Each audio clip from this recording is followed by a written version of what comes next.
ಆತ್ಮೀಯ ಬಂಧುಗಳೇ, ಶ್ರೀಮದ್ ಭಗವದ್ಗೀತೆ ತತ್ವ ವಿವೇಚನೆ ಟೀಕಾ ಅಧ್ಯಾಯ 3 ಕರ್ಮಯೋಗ. ಇದರಿಂದ 34ನೇ ಶ್ಲೋಕವನ್ನು ತಿಳ್ಕೊಳ್ತಾ ಇದ್ವಿ.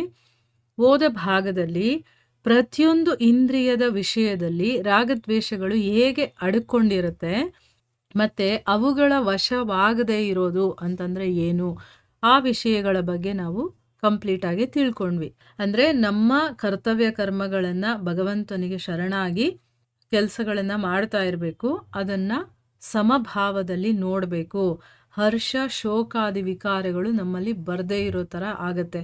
ಯಾವಾಗ ನಾವು ರಾಗದ್ವೇಷಗಳಿಗೆ ಗುರಿಯಾಗ್ತೀವೋ, ಅದಕ್ಕೆ ವಶರಾಗ್ತೀವೋ, ಆಗ್ಲೇ ನಮ್ಮ ಅಂತಃಕರಣದಲ್ಲಿ ಈ ಹರ್ಷ ಶೋಕ ಇಂಥದೆಲ್ಲ ಬರೋದು. ಅದಕ್ಕೋಸ್ಕರನೇ ಭಗವಂತನಲ್ಲಿ ಶರಣಾಗಿ ನಾವು ರಾಗದ್ವೇಷಗಳಿಂದ ಕಂಪ್ಲೀಟ್ ಆಗಿ ಹೊರಗಡೆ ಬರಬೇಕು ಅನ್ನೋದನ್ನ ತಿಳ್ಕೊಂಡ್ವಿ. ಈಗ ಪ್ರಶ್ನೆ ಏನು ಅಂತಂದ್ರೆ, ರಾಗ ಮತ್ತು ದ್ವೇಷ ಈ ಎರಡೂ ಕೂಡ ಮನುಷ್ಯನ ಶ್ರೇಯಸ್ಸಿನ ಮಾರ್ಗದಲ್ಲಿ ಹೇಗೆ ವಿಘ್ನವನ್ನ ತಂದೊಡ್ಡುವಂತ ಮಹಾಶತ್ರುಗಳಾಗತ್ತೆ, ಅದ್ರ ಬಗ್ಗೆ ನಮಗೆ ಹೇಳಿ ಅಂತ ಪ್ರಶ್ನೆ ಕೇಳ್ತಾ ಇದ್ದಾರೆ. ಉತ್ತರ ಏನು ಅಂತಂದ್ರೆ, ಮನುಷ್ಯ ಅಜ್ಞಾನಕ್ಕೆ ವಶನಾಗಿ ಅವನು ಜ್ಞಾನವನ್ನ ತಿಳ್ಕೊಳ್ಳಲ್ಲ, ಅದರಿಂದ ಅವನು ಅಜ್ಞಾನಕ್ಕೆ ವಶನಾಗಿರ್ತಾನೆ. ಆಗೇನಾಗುತ್ತೆ, ರಾಗದ್ವೇಷಗಳು ಎರಡಕ್ಕೂ ವಶನಾಗಿ, ಈಗ ಅಜ್ಞಾನ ಇರೋದ್ರಿಂದಾನೇ ಅಲ್ವಾ, ಈಗ ನಾವು ಜ್ಞಾನವನ್ನ ತಿಳ್ಕೊಂಡಿದೀವಿ, ಈಗ ನಮಗೆ ಗೊತ್ತಾಯ್ತು ರಾಗದ್ವೇಷಗಳಿಂದ ಏನೇನೆಲ್ಲ ಆಯಿತು ಅಂತ. ಈಗ ನಾವು ಅದಕ್ಕೆ ಸ್ವಲ್ಪ ಕೆಲಸ ಮಾಡ್ತೀವಿ, ರಾಗವನ್ನ ದ್ವೇಷವನ್ನ ಬಿಡಬೇಕು, ನಾನು ಸಮವಾಗಿ ನೋಡೋದಕ್ಕೆ ಪ್ರಯತ್ನ ಮಾಡಬೇಕು ಅಂತಂದ್ಬಿಟ್ಟು. ಯಾವಾಗ ಜ್ಞಾನವೇ ಇರೋದಿಲ್ವೋ ಆಗ ಅಜ್ಞಾನಕ್ಕೂ ವಶರಾಗಿ ರಾಗದ್ವೇಷಗಳು ಎರಡಕ್ಕೂ ವಶರಾಗಿ ವಿನಾಶಶೀಲ ಭೋಗಗಳನ್ನ, ಯಾವುದು ವಿನಾಶನೋ ಅಂದ್ರೆ ಶಾಶ್ವತವಾಗಿರುವಂಥದ್ದು ಭೋಗಗಳಲ್ಲ, ಆದರೂ ಕೂಡ ಅಂಥ ಭೋಗಗಳನ್ನ ಸುಖಕ್ಕೆ ಕಾರಣ ಇದು ಅಂತ ತಿಳ್ಕೊಂಡು ನಾನು ಮನೆ ಕಟ್ಬಿಟ್ರೆ ನಾನು ಸಂತೋಷವಾಗಿರ್ತೀನಪ್ಪ ಅಂತ ಅನ್ಕೊಳ್ತೀವಿ.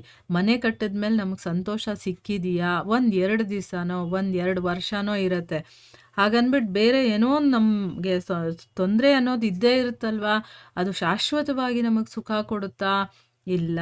ನಾನು ಏನೋ ಒಂದು ಭೋಗಿಸುವಂಥ ವಸ್ತು ತಗೊಳ್ತೀನಿ, ಅದು ಶಾಶ್ವತವಾಗಿ ನನಗೆ ಸುಖ ಕೊಡುತ್ತಾ?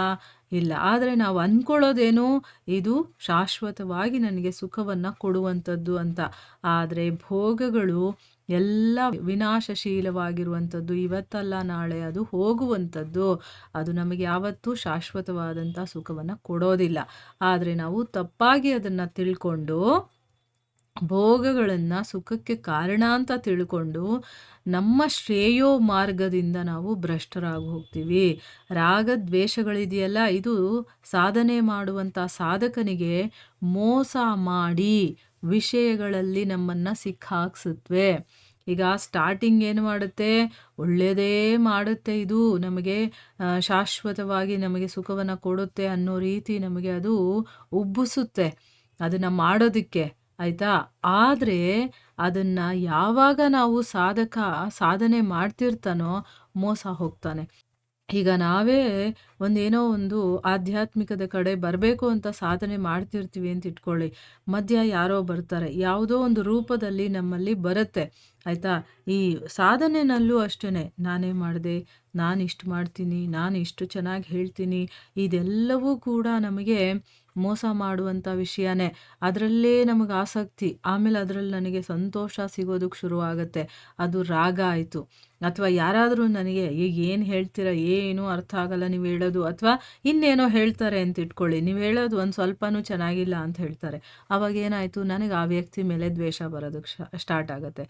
ಅದಕ್ಕೆ ಯಾರು ಹೊಗಳಿದ್ರು ಯಾರು ತೆಗಳಿದ್ರು ಕೂಡ ಸಮಭಾವದಲ್ಲಿ ತಗೊಳ್ಳೋದನ್ನು ನಾವು ಕಲಿಬೇಕು.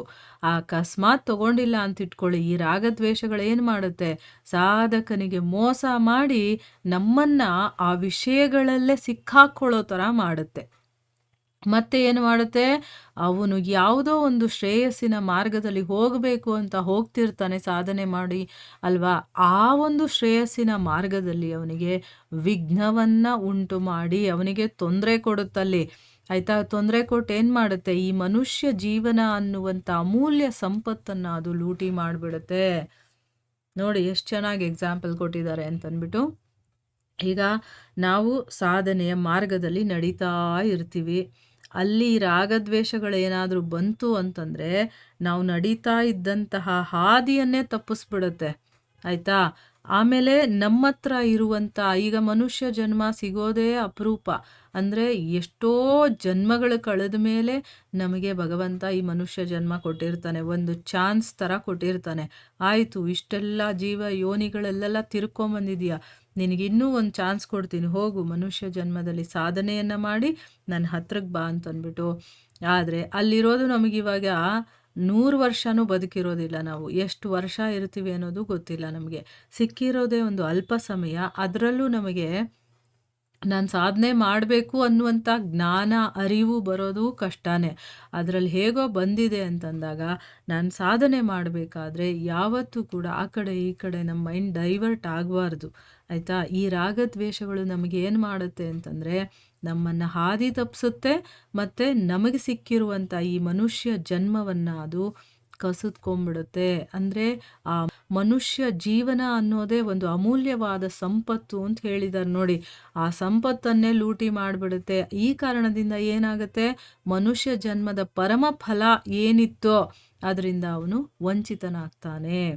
ರಾಗದ್ವೇಷಗಳಿಗೆ ವಶನಾಗಿ ಇಂದ್ರಿಯ ಭೋಗಗಳಿಗೋಸ್ಕರ ಸ್ವಧರ್ಮದ ತ್ಯಾಗ ಮಾಡ್ತಾನೆ, ಆಯಿತಾ. ಈಗ ನನ್ನ ಧರ್ಮದಲ್ಲಿ ಅದು ಯಾವುದೋ ಒಂದು ವಿಷಯ ಭೋಗ ಇಲ್ಲ ಅಂತ ಇಟ್ಕೊಳ್ಳಿ. ಆದರೆ ಈಗ ನಾನು ರಾಗದ್ವೇಷಗಳಿಗೆ ವಶನಾಗಿರೋದ್ರಿಂದ, ಅಂದರೆ ನನ್ನ ಮನಸ್ಸಿಗೆ ಸಂತೋಷ ಕೊಡುತ್ತೆ, ಅದು ನಾನು ಮಾಡಬಾರ್ದು ಅಂತಿದ್ರೂ ಕೂಡ ನನ್ನ ಮನಸ್ಸಿಗೆ ಸಂತೋಷ ಕೊಡುತ್ತೆ ಅಂದಮೇಲೆ ನಾನು ಅದನ್ನು ಮಾಡಲೇಬೇಕು ಅಂತ ಮಾಡೋಕ್ಕೆ ಹೋಗ್ತೀವಿ. ಅದು ನನ್ನ ಧರ್ಮ ಅಲ್ವೇ ಅಲ್ಲ, ಪರಧರ್ಮ ಆಯಿತು. ನನ್ನ ಸ್ವಧರ್ಮದ ತ್ಯಾಗವನ್ನು ಮಾಡಿ ನಾನು ಪರಧರ್ಮವನ್ನು ಸ್ವೀಕಾರ ಮಾಡ್ದಂಗಾಯಿತು.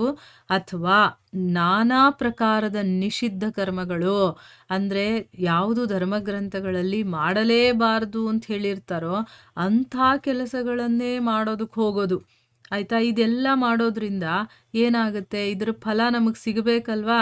ಏನು ಫಲ ಸಿಗತ್ತೆ, ಸತ್ತ ಮೇಲೂ ಕೂಡ ಅವನಿಗೆ ದುರ್ಗತಿ ಅನ್ನೋದು ಆಗತ್ತೆ ನೋಡಿ. ಈಗ ಬದುಕಿದ್ದಾಗ ಅವನು ಮಾಡ್ತಾ ಇರೋದು ತಪ್ಪು ಕೆಲಸ, ಸೊ ಇಲ್ಲೂ ಅವನಿಗೆ ದುರ್ಗತಿ ಸಿಗತ್ತೆ, ಇನ್ನು ಸತ್ತ ಮೇಲೂ ಕೂಡ ಅವನಿಗೆ ದುರ್ಗತಿನೇ ಸಿಗೋದು. ಅದಕ್ಕೋಸ್ಕರನೇ ಇವುಗಳನ್ನು ಪರಪಂಥಿ, ಅಂದರೆ ಸನ್ಮಾರ್ಗದಲ್ಲಿ ವಿಘ್ನವನ್ನು ಉಂಟು ಮಾಡುವಂತಹ ಶತ್ರುಗಳು ಅಂತ ಹೇಳಿದ್ದಾರೆ. ಪರಿಪಂಥಿ ಅಂದರೆ ಸನ್ಮಾರ್ಗದಲ್ಲಿ ವಿಘ್ನವನ್ನು ಉಂಟು ಮಾಡುವಂತಹ ಶತ್ರುಗಳು ಅಂತ ಹೇಳಿರೋದು. ಈಗ ನಮಗೆ ನೀಟಾಗಿ ಅರ್ಥ ಆಯ್ತಲ್ವಾ. ಪರಿಪಂಥಿ ಅಂತಂದರೆ ಏನು ಅಂದರೆ ನಾವು ನಡೆಯುವಂಥ ಮಾರ್ಗ, ಅಂದರೆ ಶ್ರೇಯೋ ಮಾರ್ಗ ಅಂತ ಹೇಳಿದಾರಲ್ಲ, ಅಲ್ಲಿ ವಿಘ್ನವನ್ನು ಉಂಟು ಮಾಡುವಂಥ ಮಹಾಶತ್ರುಗಳು ರಾಗದ್ವೇಷಗಳು ಅಂತ ಹೇಳಿದಾರಲ್ಲ, ಅದಕ್ಕೆ ಅರ್ಥ ಏನು ಅಂತಂದರೆ ನಾವು ನಡೀತಾ ಇರುವಂಥ ದಾರಿಯಲ್ಲಿ ನಮ್ಮನ್ನು ಅಡ್ಡಗಟ್ಟಿ ಒಂದು ಒಳ್ಳೆ ರೀತಿಯಲ್ಲಿ ಮಾತಾಡಿ ನಮ್ಮ ಹತ್ರ ಇರೋದನ್ನೆಲ್ಲ ದೋಚ್ಕೊಂಡು ಹೋಗುವಂಥವ್ರು ಈ ರಾಗದ್ವೇಷಗಳು. ಏನನ್ನು ದೋಚ್ಕೊಂಡು ಹೋಗ್ತಾರೆ, ಮನುಷ್ಯ ಜನ್ಮ, ಮನುಷ್ಯ ಜೀವನ ಅಂತ ನಮಗೆ ಸಿಕ್ಕಿರುತ್ತಲ್ಲ ಅಂಥ ಅಮೂಲ್ಯವಾದಂತಹ ಸಂಪತ್ತನ್ನು ಲೂಟಿ ಮಾಡುತ್ತೆ. ಅದರಿಂದ ಏನಾಗುತ್ತೆ, ನಾವು ಇನ್ನೂ ವಿಷಯ ಭೋಗಗಳಿಗೆ ಒಳಗಾಗ್ತೀವಿ. ಅದರಿಂದ ಏನು ಮಾಡ್ತೀವಿ, ನಾವೇನು ಮಾಡಬೇಕು, ನಮ್ಮ ಕರ್ತವ್ಯ ಏನಿದೆಯೋ, ನನ್ನ ಸ್ವಧರ್ಮ ಏನಿದೆಯೋ ಆ ಕೆಲಸಗಳನ್ನು ಬಿಟ್ಟು ಪರಧರ್ಮದ ಕೆಲಸಗಳನ್ನು ಮಾಡ್ತಾ, ಮತ್ತು ಶಾಸ್ತ್ರಗಳಲ್ಲಿ ಯಾವ್ದು ಮಾಡಬಾರ್ದು ಅಂತ ಹೇಳ್ತಾರೋ ಆ ಕೆಲಸಗಳನ್ನು ಮಾಡ್ತಿರ್ತೀವಿ. ಇದೆಲ್ಲ ಕೂಡ ಆಗುತ್ತೆ. ಇದನ್ನು ಪರಪಂಥಿ ಅಂತಂದರೆ ಏನು, ನಮ್ಮ ಒಂದು ಒಳ್ಳೆಯ ಮಾರ್ಗದಲ್ಲಿ ಹೋಗ್ತಾ ಇರಬೇಕಾದ್ರೆ ಅದರಲ್ಲಿ ವಿಘ್ನವನ್ನು ಉಂಟು ಮಾಡುವಂಥ ಶತ್ರು ಅಂತ ಹೇಳಿದ್ದಾರೆ. ಇದಕ್ಕೊಂದು ಒಳ್ಳೆಯ ಎಕ್ಸಾಂಪಲ್ನ ನಾನು ಮುಂದಿನ ಭಾಗದಲ್ಲಿ ಹೇಳ್ತೀನಿ. ಸೊ ಇಲ್ಲಿಗೆ ನಾವು ನಿಲ್ಲಿಸೋಣ. ಹರೇ ಕೃಷ್ಣ.